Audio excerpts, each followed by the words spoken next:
few minutes for people to come on as I set up the Instagram as well. Sure.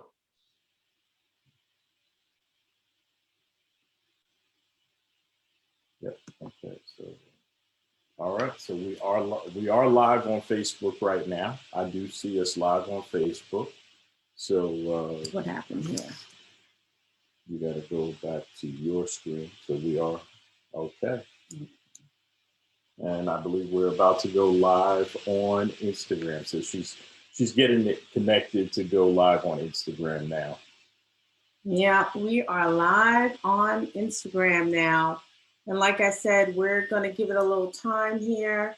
Sometimes with Instagram, the funny thing is, people will take their time to get on, or they won't take their time. But sometimes, it takes time for the connection to get going. We'll give it a little while here before we introduce you. Thank you. How are you enjoying the weather? Get going. Let's talk about the weather. How are you enjoying the weather right now? This is wonderful. I just spoke to my brother in New York, and it's kind of in the 40s, going down later. Yeah, we have a lot of family in New York as well. Curtis disappears every now and again, but hopefully. Yeah, I'm going to try to stay in frame so that it doesn't make me disappear. I don't know why it does this. Okay. Well, we're welcoming everybody in, waiting to things to get started. I know some people said that they were coming on, so I was, basically waiting for them to come on here. Mm-hmm. So, see a good friend of mine's on Instagram already. She's come on. Hi, Judy. How are you? Okay. So we're going to introduce our guest speaker very shortly here. Curtis is going to do the honors of doing that. But prior to that, we just want to remind everyone that this is our Wealth Building Wednesday. And this Wednesday, we've decided to have a guest on to talk about a couple of things that, like I said, building a business and what it takes to build a business. How do you go about being successful in business? So those are some of the questions and topics that we're going to cover. And identifying your goals, plan how to reach them. Okay, so those are some of the topics, some of the parameters that we're going to be touching on this evening. Because Pierre, I'm starting to disappear again. I don't know why this thing always makes me disappear, but that's all right. You can still hear my voice. So as long as you can hear my voice, I'm still here. But before that, we're going to remind people that every Wednesday we are here, 7 p.m. to talk about wealth building. There's different techniques in wealth building. And there's, a formula, to wealth building and being successful. So every Wednesday, join us on Instagram or on our Facebook page, which is Carlene. The Grimes Group at Keller Williams. Keller Williams. The Grimes Group. I'm so used to saying my name all day. The Grimes Group at Keller Williams Realty. So please join us there. I see Jenny has joined us. Hi, Jenny. How are you? Glad we're talking about entrepreneurship tonight. So, Curtis, you want to go ahead and introduce our guest? Okay. Well, I have the pleasure of introducing Mr. Pierre Lamarre. I believe that is how you say it. I hope I'm saying it correctly. He says it with a twist. Okay. Lamarre. Lamarre. Okay, Lamarre. Mr. Pierre Lamarre, native of Haiti, has been here in this country for, oh my goodness, a number of years. I believe he moved to New York around in 1969, leaving Haiti under the dictatorship of Tonton Macoutes, where life was a little difficult, and excuse me, extremely difficult. Extremely difficult. Okay. All right. Little is not the word for Yeah, that. exactly. Yeah. Yes. So, you know, he made it through the struggles of time and made it here to this country where he started his business, where he got his degree from Columbia University. He has an associate's in science from New York City College. Very educated man. Absolutely. Has his bachelor's of arts in business and marketing.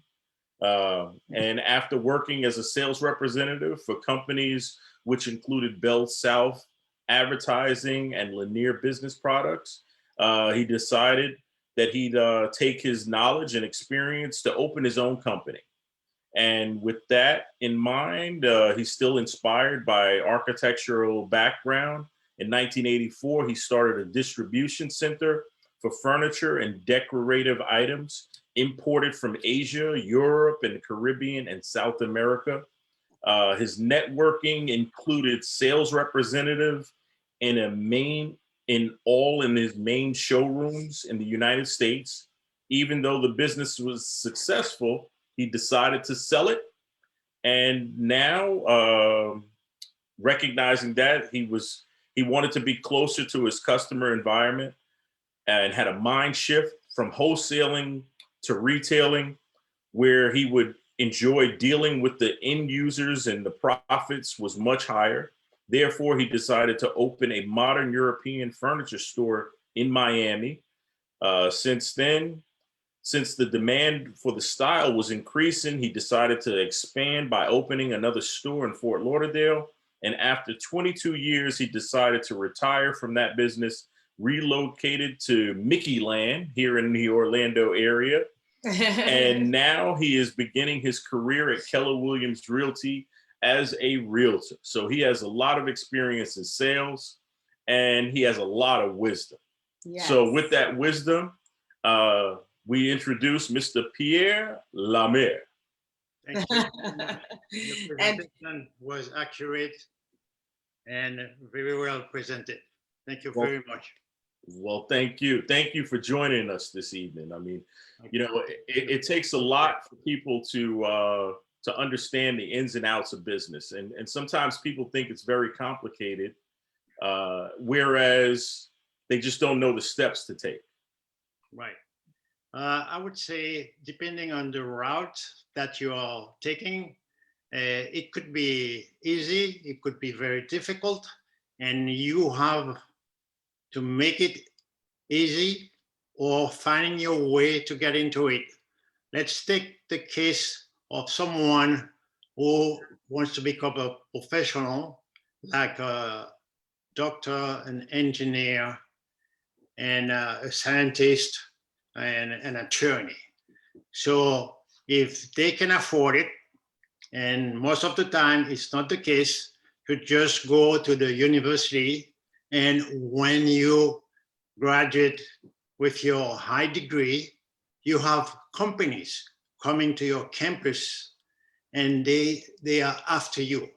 They want to choose the person. They have their interviews, and you know, sometimes you have the highest grade and you see for some reason that I don't know of or I want to ignore, they don't hire these people. It is a big problem. Mm-hmm. And sometimes because you show your capacity, some companies being very proactive in integrating everybody in their company, then they will hire the person, just the person, you know, qualified. Mm-hmm. Now, sometimes then when you want to go for your basic, you know, education is quite open to almost everybody. And in the Caribbean and in the US and all other countries, and I have to mention that in Europe, if you want to go to if you are qualified, you want to go to the university, okay, tuition is free because they want to have the formation. That's why it's free in the Caribbean. Yes, in the Caribbean also, education is free. Even the universities in Haiti, all the state universities, they are free. Now they start having a few private universities where the tuition is still low. So and I will tell you, if you take any class of the society in Haiti, whether the person is working in a plantation or working in some kind of low level type of work, like being a shoemaker or being a carpenter, their dreams is that their kids will become either engineers, doctors, or attorneys, because these are the fields when you get involved, you sure you would have, you would have a good life. So that's one thing which is extremely important. But here, even though it's considered, a very developed countries, this concept is not spread through education. A lot of people have barriers even for elementary school. They don't have the means, they don't have the food, transportation, so they're very limited. Tell me something. Now, what does it take to break those barriers? Well, You mentioned barriers. What does it take to break the barriers? to break the barriers, you have to insist. I would say in a case like in the US, if you are in some kind of community where this is not provided, you must go to cities or places where you can get your education. They make it hard for you. You go from one place to another, or maybe you have an uncle or a family member or some friends, they will recommend you somewhere because there are some private foundation. They are here to help, and they do really help, and they can push you to the highest degree. So once they see that you have decided to get an education, you will find out. You don't give up. Now, after you have the education, okay, you will probably the best way to go work for a company, because without experience, okay, it's very difficult to set up a business. A lot of times people that is the limit for a lot of people, is those they feel limited because they don't have, they like, how do I get the experience? Where do I go to get the experience if I don't get the job in the field that I'm looking to get into, Or if it's not what they see? You mentioned that it would have to be usually, the parent is doing something, and that they would look to their child to be the engineer. So how did you see that? Were your parents very educated as well? Where did you get that drive to be in order to receive the education? I said on my father's side, my father has a very big business, in Haiti. So he was, but I was raised more on my mother's side, who was not really involved in getting work, but it's like the education, remember, is free in Haiti. So you get to the highest degree that you can. And luckily for me, I did not have a lot of money, because when we get to the high school, some of the students, they can afford to go to places, at nighttime. Right. Not too late, but they would be out, going for dinner or going for some other activities. So we said, I was lucky enough to find a group, okay, where, studying was for us a task and also a pleasure.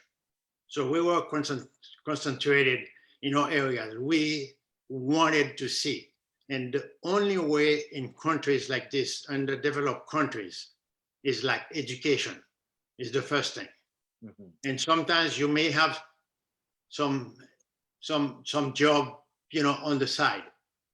Okay, And so I don't want to interrupt you here, but I'm curious to know. So you got your education, right? Because you saw that there was a better life. You knew that, you know, there was exposure. Is that what I'm hearing? You Yeah. seen it. You saw that there was a better life. So there was exposure.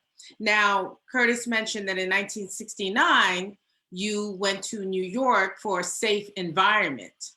Yes. When you planted yourself in New York, how was it there? Because, you know, you're from Haiti, you know, how was it? What was the big challenge, I'd say, when you came to New York and, It's a very you know, try to get started? Yes. When I went to New York, then I went to Columbia University.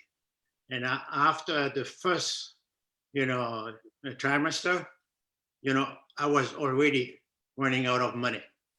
I could. How did you get into Columbia University? What? Because I'm sure there had to be some obstacles that you had to overcome, especially just coming from Haiti. You had a language barrier, possibly. Did you have a language barrier? Yes, the English classes, I took English for 3 years, but it's like you learn it, but you don't speak it. Mm-hmm. All right, so I started to take English classes there and all of that. So during the first 3 months, or whatever program they have for 3 months or 6 months, I don't remember, I was staying like more in the English and some basic other classes they were offering. But in the meantime, okay, I had came here with to the US with some money. That money was already gone. Mm-hmm. And I had no way to continue. Even though I went to practice, as a kind of doing drawings for an architectural firm free. So providing they would give me, a folio to present to the university, and this way I would be admitted. Okay. So that wasn't enough. I was not admitted. But I have to tell you also, while I was at Columbia University and other students were saying, well, okay, we're going to have a get together at the French house or at the Italian house or whatever. I say, yes, okay, I'll see you later. But the truth is that I went to work for a gas station. All right. So you were basically living a double life. Yes. Yes. Yeah, so you were out there working and hustling, and yes. The students that were a little bit more well off was having dinners and parties. Oh yes. Oh yes. So it was kind of difficult. And I tell you, even to get that job, I went walking down on Fifth Avenue. I went to Texaco, their main office, and I said I wanted to see the president of the company.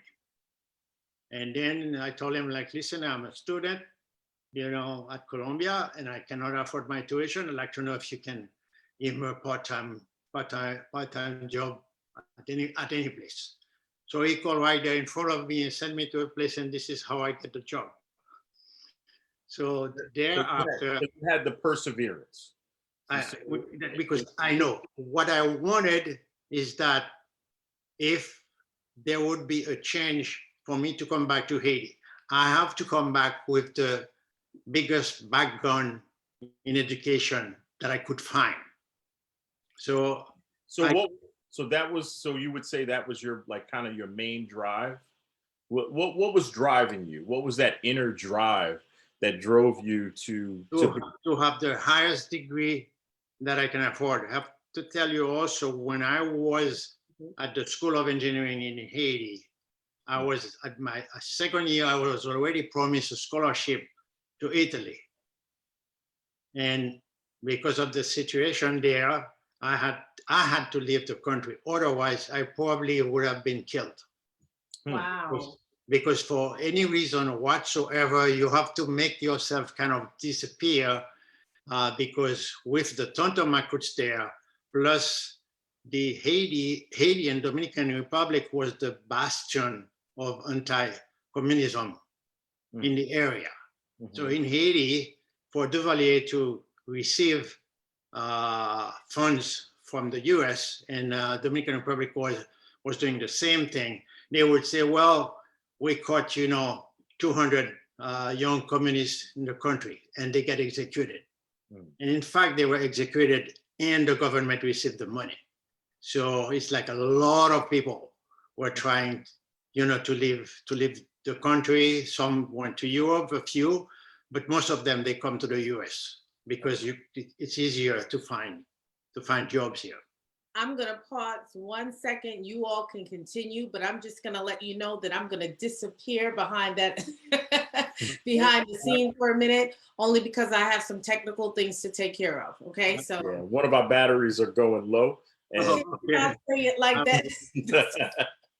so she has to get a plug to plug in. So, hey, listen, this is a part of, entrepreneurship. Sometimes you have to improvise. You have to improvise.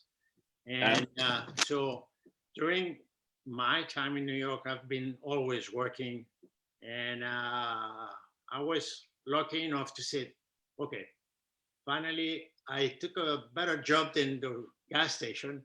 Mm-hmm. I went to work for a parking company, which was a pretty big company.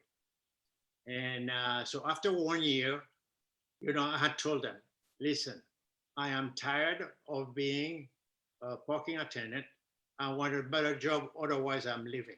So what I hear there is that you kind of found your why. Well, you had a major reason for trying to achieve and to succeed in life because of the difficulties and struggles that you grew up with in Haiti.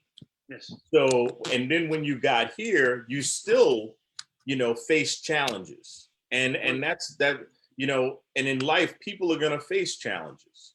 And a lot of times when, people that are looking to start a business, they don't really realize how challenging, it can be, or even how challenging just life within itself is. And the things that you have to overcome to get to where you want to be. Yes. So basically what I'm hearing also is that you had a mindset that and a drive within. So that's why I was trying to really like pull out about your drive. What, and you did tell us, you took on other jobs. Yes.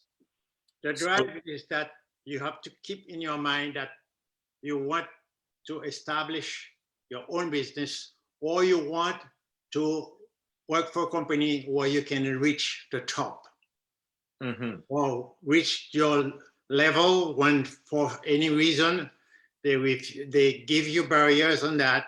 You have to probably recalibrate your mind and maybe move to another field, or maybe learn something else on a part-time basis until you go. But also what I had in mind is being independent. At one point I had said, I am not going to work for any more companies because they keep most of the profit. Why is independence important? Why would you feel that being independent is important? Because I will determine, for the input I will put in the company, I will determine what I would want as far as my salary, as far as what I want for my family. And, I was always studying and even by myself, but I had decided the best way would be to establish my own business. So I said, you cannot jump like this.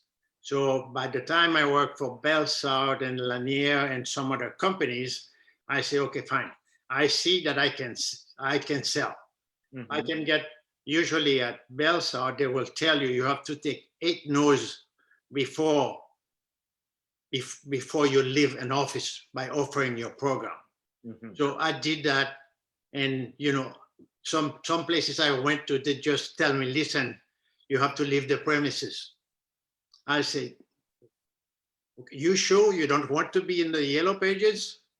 And some of them, sometimes, I fix them pretty bad. Because one guy, I said, okay, the guy was pretty nasty. I said, you don't want to be anywhere in the book. He said, yes, I don't want to deal with them. And he had no problem with advertising. He had problem with his telephone equipment. I said, I don't have anything to do with that. So Now, you had a plan in place. So you knew going in the door that you were not going to accept the first no and just walk out the door. we have to take 8 no's by company policy. Okay. 8 no's. Before you leave. Before you leave, just even if it was a final no, you still had to endure all of the no. Final no for me. So for this guy, when I discovered it was the final no, I had him to sign the contract. He doesn't want to be anywhere whatsoever in the book. Mm-hmm. So what happened is that it was very hard for him because that was the means of communication. This is how people will find you, by Right. the yellow pages. This is like now today you would say like, okay, you cannot use email, you cannot use website, Mm-hmm. of social media or anything like this. So I blocked him. I had him sign. He doesn't want to be in the book, even in the white pages, which just lists your name for free. So he doesn't want to be in the book. Well, And so I work for this company.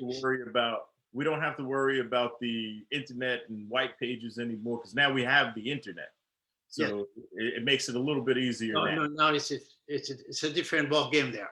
Yes. It's a different ball game. So after I get the experience with the companies, I said like, now to open a company, I need to have some capital. But in the meantime, I've been doing some exporting on the side. So I had accumulated a little bit of money. Mm-hmm. So then one of the companies that I was dealing with, exporting goods for them or being their purchasing agent, and they had decided that they want to set up a warehouse, in Miami for the distribution of some of their goods. And I said, fine. So I went ahead with them. And after that, that business, started. That was the wholesale business. And after that, I had enough money. And I started by said, okay, by what I know that if you import, this is the opportunity I saw. If you import your own goods, so you decide there is a market for these goods, then I'm going to have the goods and I'm going to make the money. Mm-hmm. And this is you become the store that people want to visit. Yes. So once but it took you also a place that you had to experience a little bit to develop your skill set as well. Yes, definitely. Okay. I had proven to myself that I can sell, and I can sell to anybody. Mm-hmm. Whatever, there is no limit. If somebody wants a container of goods, that's fine. The container will cost probably 20,000. Okay, I'm happy if I make 10, 15% on that, and I don't have to touch any merchandise. Mm-hmm. So my communications, my way of knowing what's going on in the world, because I started to know, okay, where do you get the merchandise? How do you sell the merchandise? So with the marketing background and the knowledge of what's going on throughout the world, and I say, okay, now I'm talking to China and the Philippines and dealing with them, and I get the goods coming to me. At one point, I had no limit in buying in China. So one of the biggest things that I'm hearing you discuss is gaining knowledge. That's one of the biggest things that I've heard, throughout our conversation. To become successful in business is the first and foremost is gaining the knowledge. When we first started talking, we talked about, your education, you going to Columbia, and like I said, all of the struggles and any things that you had to overcome. So basically what we really want to deliver to people is giving them those key points of what it takes to develop a business, the perseverance that you have to, and then the structure, how to structure your business, you know, the plan, and what other like goals, the goal settings that it takes to get you to the place where you want to be in your business. Right. You have to look at in the field where you want to enter. You have to see how much these people are making. So in real estate, You said it. I've seen people there, they're making $3 million a year, and they're not investing. The investment is in their mindset and their knowledge of the transactions. Because what they're doing here, there is a pile of gold, a gold mine there, and there is somebody having possession of that gold mine, and at one point you present something else where that gold mine is going to move, and you are the person offering the bridge So to go to and make that exchange. And you, what do you invest? You invest your time, your knowledge, and then you have to learn also how to approach people, not only knowledge, because if you have the top knowledge, like I know some doctors, they do their job, and this is like, I don't know, they treat you like I don't know what. You see? Because here in our business, the real estate, is that this is what I call real and estate, but there are a lot of things that are like people don't know. That's why, let's say, we get the education in the field where you want to get into, and then you apply, you go, you say, oh God, it's 6 months already, I haven't sold anything, all right? And so something is missing. So you need to have the communication, and you have to understand the process. If you don't get the process, then you're not going to move. And you have to insist, because 2-3 months of your life is nothing comparing to a time frame of 2 years, what you can make. That is You can be there 6-8 months, you're not doing anything, but you're trying, you'll find somebody being successful in the office. So this is the environment. You want to have a sphere of positive people, because they are successful and you have to stick with them. You don't associate yourself to losers. You're not push them away because they may want to buy something, but you have to keep that orientation. You need to have the preparation. And for me, it was in a way easy because I'm fluent in Spanish. Okay. And French, I can teach French all over. And Creole is my native language. Anybody from Haiti telling you they don't speak Creole, they have a complex of some kind. I speak Creole, French, and all of that.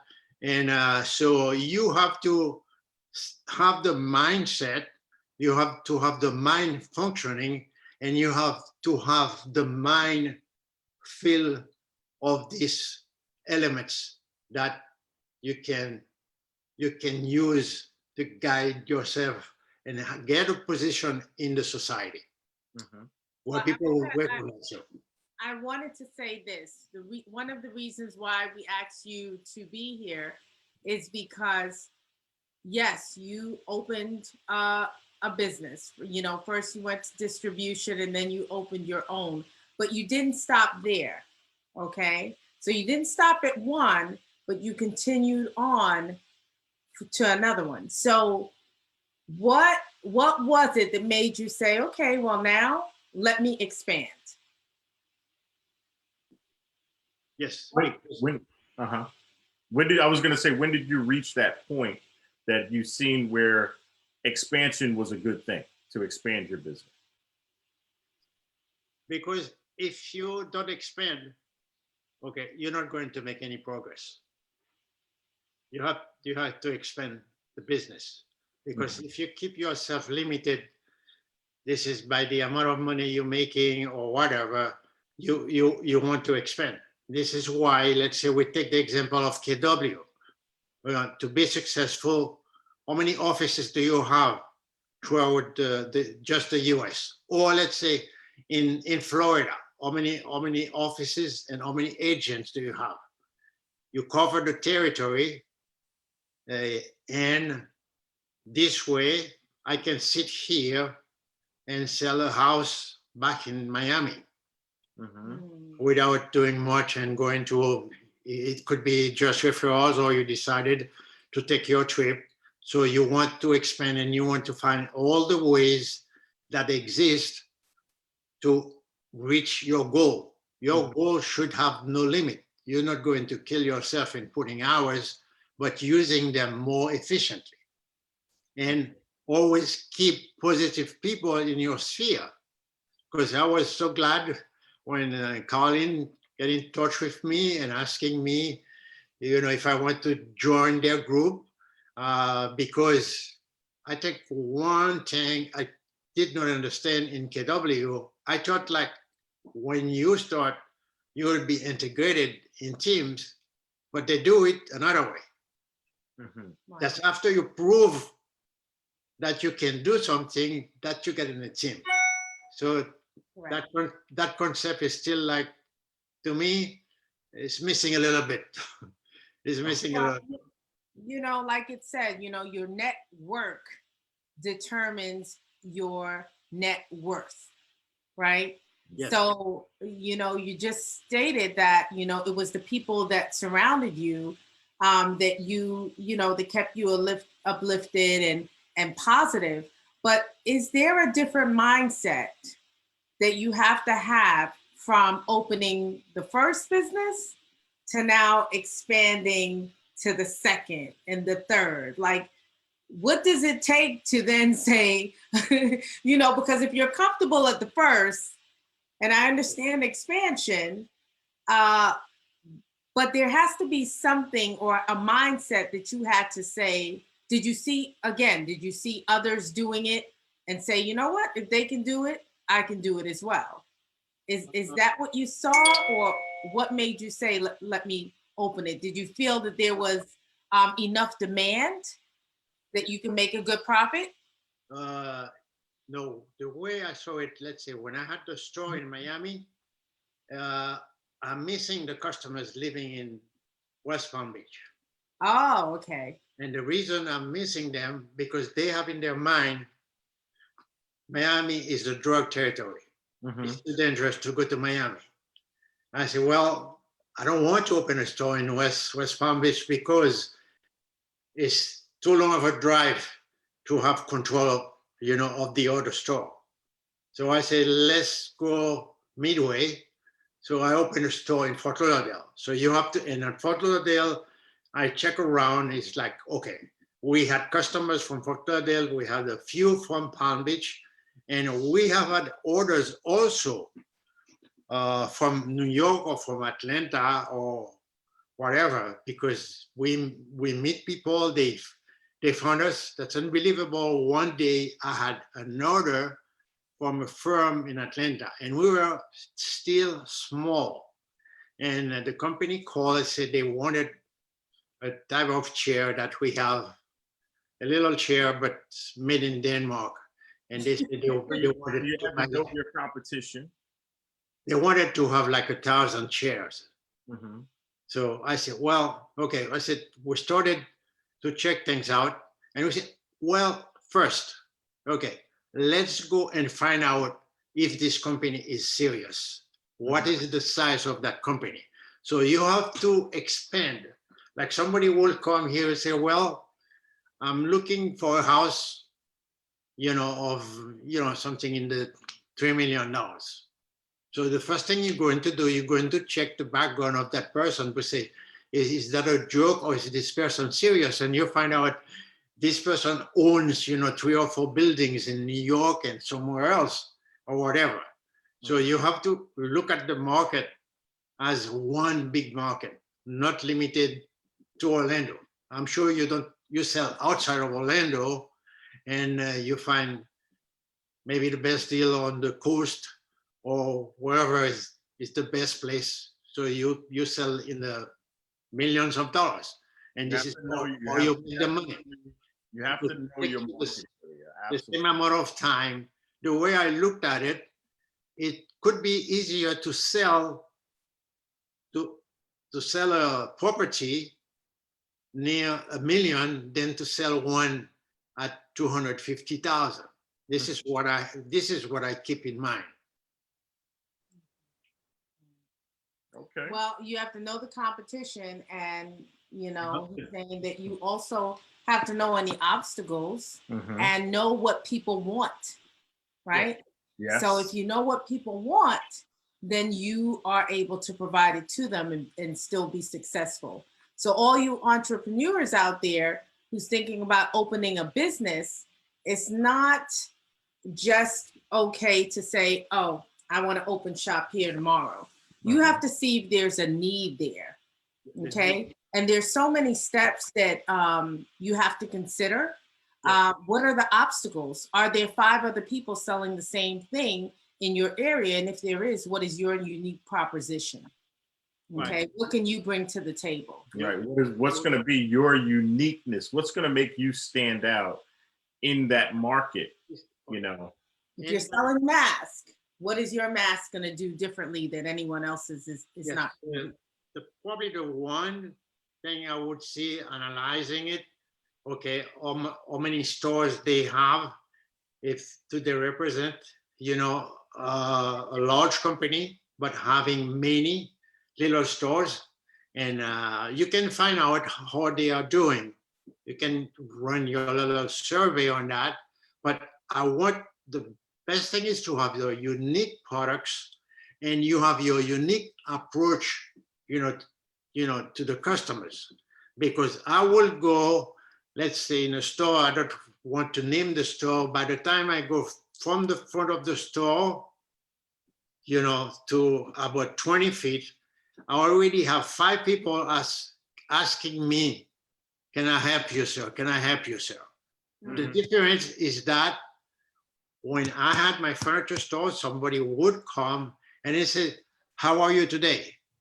Oh. And after 5 or 10 minutes, and if they have kids, I would say the same way you would do in real estate, is like, what's your name? And then really we tell the truth. I say, oh, I know so-and-so was such a nice person and this and that. In the meantime, I have somebody, I make a sign. I say, would you like a glass of juice or a cup of coffee? Mm-hmm. We always have somebody in function at the store offering that, either juice, coffee, or something else. Or most of the time, every now and then we have like an event. When we have a big sale, okay, we serve. We have, except for alcohol, okay, we have Haitian food or we have Spanish food. So, so when they come to the store, so they have the experience. It's like, okay, they feel at ease. And all of a sudden somebody's I want to stop you right there for a second. You said about the experience. Because I want to come to your store now when you closed it down. Exactly. And when people want to start a business or something like that, it's about creating an experience. I don't know if you were, did you see any of the family reunion where Gary Keller spoke about the experience? Because right now, us as realtors are experiencing a slight bit of a shift with, these bigger companies like Zillow and other companies coming into play. But it's about what you have to offer as a business. And for your business to be successful, you had to do something different. You had to think outside the box. You had to keep people connected to what it is that you were offering. Like you said, you had juice and coffee and you know, it was just like even little things like that. It makes a big difference in the personal experience of people that came to your furniture store. And that would help drive business to you. So about creating that experience, can you expand on that experience a little bit? Yes. Yes, well, okay, after he expand on I that think- experience, then we I have think when we're facing with Zillow, I think for me, I don't know too much about the activities, but I think you're dealing with what we call propaganda Mm-hmm. instead of dealing with a real person who would take care of you. You want that human touch. I know I've seen some places, some companies similar to Zillow. I said, oh, they have a for sale in front of a house. I say, oh, these people there, they're getting into our field. Mm-hmm. So we have to be different from them as far as the approach, because their approach is like price. Because let's say you have a house, you think you're going to sell it for $600 and you go into Zillow, you say, well, you know, $425. Mm-hmm. They let the people believe in that. They play a lot on prices, but what we have to play on that, okay, I'm here, I'm a human being, I understand you. I want to know, what do you want in a house? I don't think they have the time to do that. Let's say they are dealing with a person who is not familiar with social media. Mm-hmm.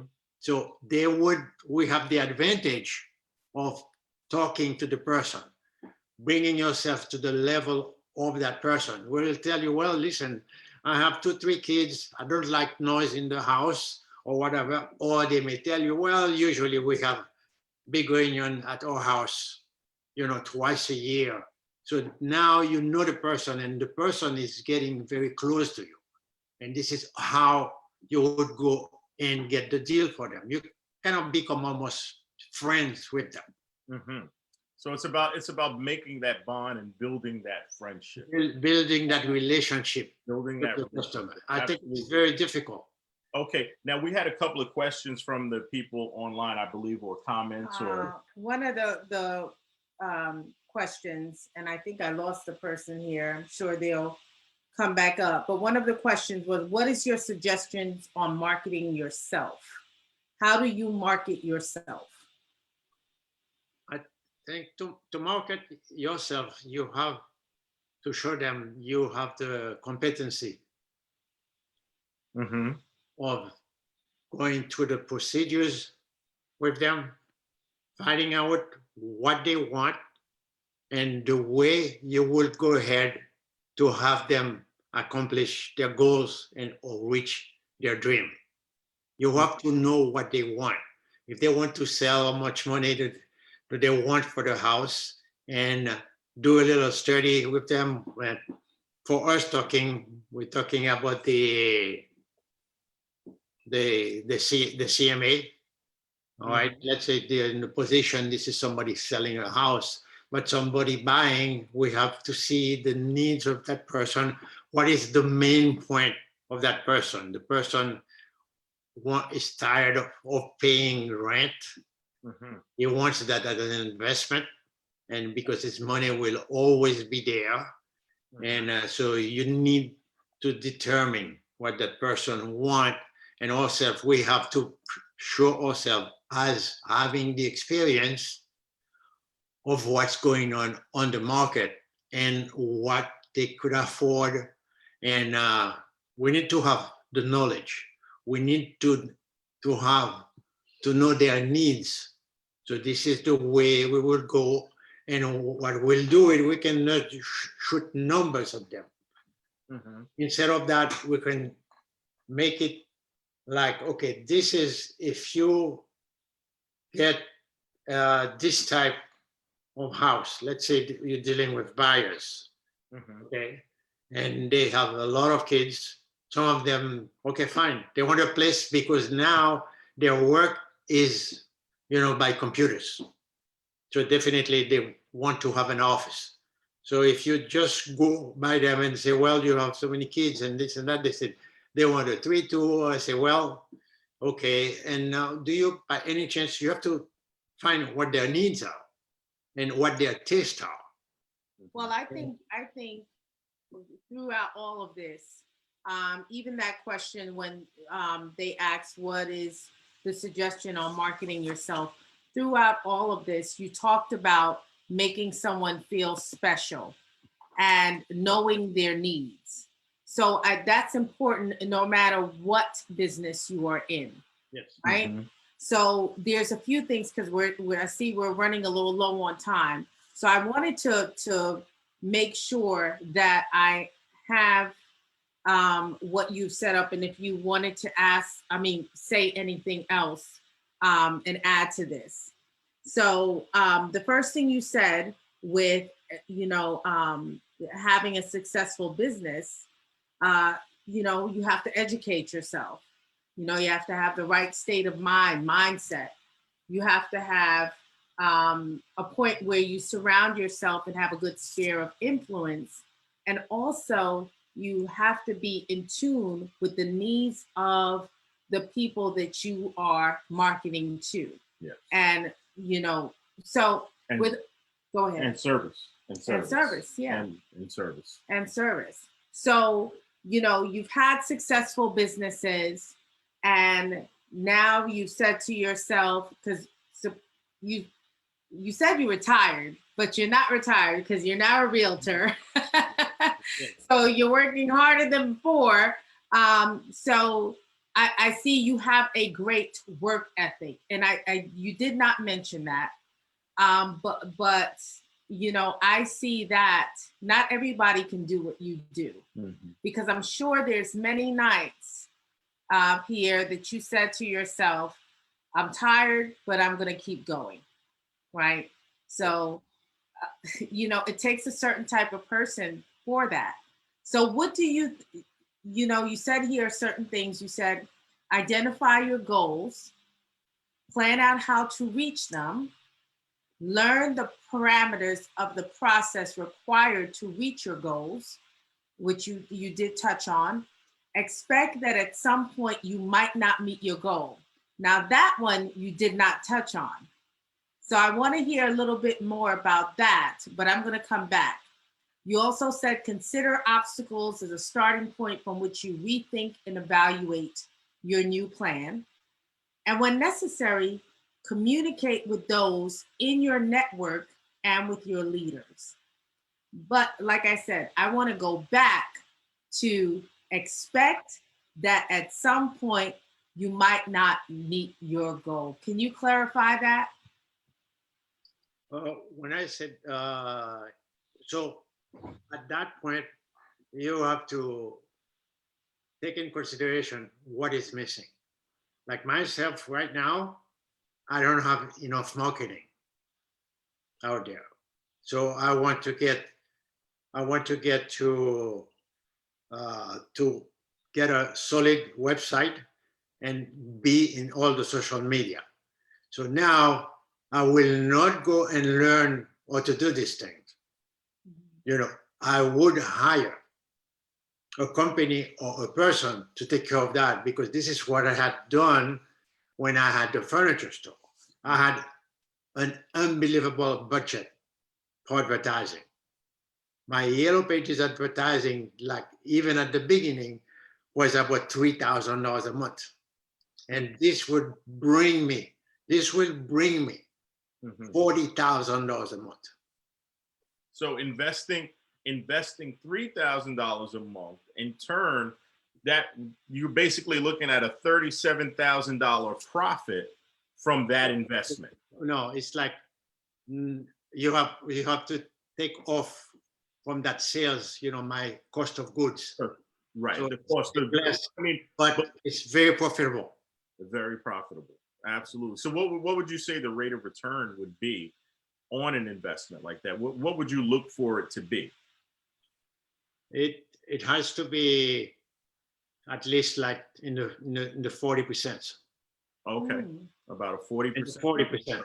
That would be like the net return, because if somebody wants to do really seriously, because I've seen like, okay, once I almost went out. I said, this thing is not for me because I am not going to do cold calling because this is like, okay, I never got to that point. We were doing that in between yellow pages when we had no books to come out and they say, okay, but we will call about, say, how are you doing? Or is the service with you? And because we had nothing to offer because we go out physically when we have the book. But the investment in advertising, this is where like somebody would say like, I had once, okay, someone coming in my store with a folder with about all the advertising we had. And this couple, they both were architects. They came and they were ready to order. So they were having our advertising and they had point out what they wanted. Some of the goods we didn't carry anymore, but still we had a good sales because we had advertising. So I would say like myself right now, it's like, okay, I'm not on the going on the high level. Okay, I'm just like starting because I know I need the website and the different media out there.